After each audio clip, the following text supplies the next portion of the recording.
Do you want a better baseball for a better price?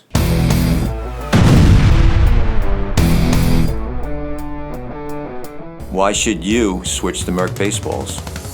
Merc is transparent about what is inside of our baseballs. Most of our competitors are not. Why? Because they don't want you to know what is actually inside their baseballs. We want you to know what is inside a Merc baseball and why it should matter to you. Our baseballs are made with a range of natural wool. Depending on the level of play, bat speed and bat type should determine the composition of the ball.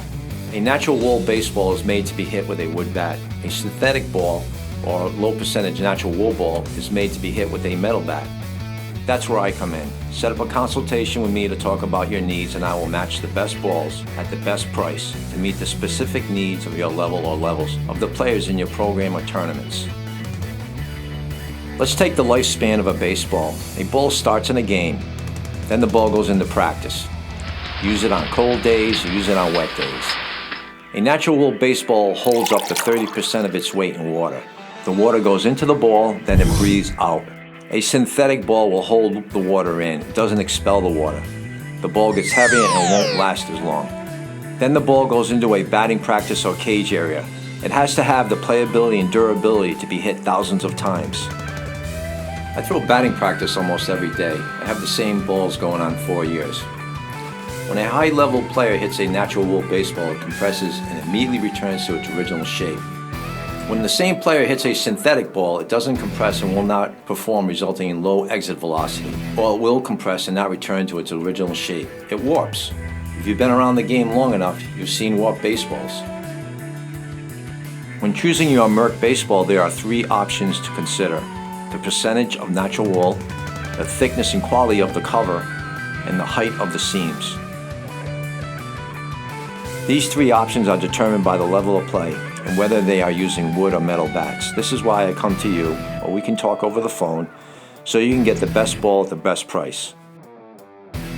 How can we offer a better ball at a better price? Simple. There is very limited overhead and no corporate layering. We manufacture the balls and you buy them directly from me.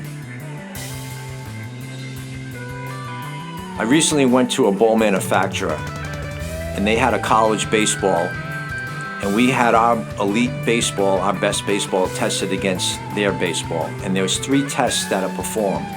The first test is called coefficient of restitution, which what they do is they put the ball on a press. They press the ball down 1 inch and they see how many pounds per square inch it takes to compress the ball. The second test is they shoot the ball out of a cannon at 100 miles an hour and they see how much the ball compresses. They take a picture of it. When the ball hits the wall, how far the ball compresses into the wall. And the third one is called the bounce test. They bounce a ball from the 20 feet up down to the floor and they see how high it bounces. And our ball beat their #1 college baseball in all 3 areas. And that ball sold for $40 more than ours. I have an in-game story about a particular player on my team this past summer who hit a ball in the first inning to the center field wall and came back to me and said to me that he squared the ball up and he didn't know why it didn't go out. He couldn't hit a ball better. And I basically said to him, "I'm playing with a bad ball. It's not a good game ball." We go into extra innings, and during that time, what happened is the umpire came to me and he had balls that were warped, and I gave him like 3 of my Merc balls. Well, he got to the extra inning, he came up, hit a home run way out left center. His father comes to me at the end of the game and he says, "Hey, look, a Merc ball." And I said, "Well, that's why I went." He squared it up and it went way out. As an associate scout, I identified a player to be seen by our regional scout.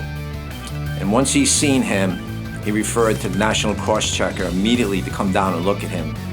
So after his high school baseball game, put a wood bat in his hands, and the balls that we used were the MLB balls. And why did we do that? Because we want to be able to recognize how the ball reacts off his bat, how it travels, so we can get a good comparison for a player of his ability and his bat speed and see how the ball reacts.